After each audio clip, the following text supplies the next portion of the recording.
राज्यभरात लाडक्या गणरायाला भावपूर्ण निरोप दिला जातोय। तर इकडे लालबागच्या राजाची मिरवणुकीवर मोठ्या प्रमाणावर गर्दी पाहायला मिळते। दुपारी 12 वाजता लालबागच्या राजाची आरती झाली आणि विसर्जन मिरवणुकीला जी आहे सुरुवात झाली।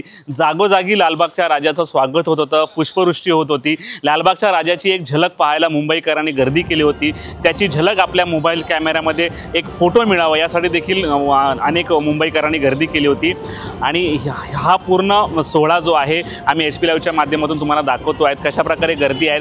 ह्या गर्दीला कुठलंही आमंत्रण नाही, हे लोक आहे केवळ राजाची एक झलक पाहावी, झाडाची एक झलक मिळावी यासाठी आहे। उद्या सकाळपर्यंत कदाचित ही विसर्जन मिरवणूक चालू शकते, कारण रात्री 11:30 वाजता मोठी भरती असल्यामुळे रात्री 11:30-12 नंतर विसर्जन होणं शक्य नाही। परंतु उद्या लालबागचा राजा हा दुसऱ्या दिवशी विसर्जन होत असतो।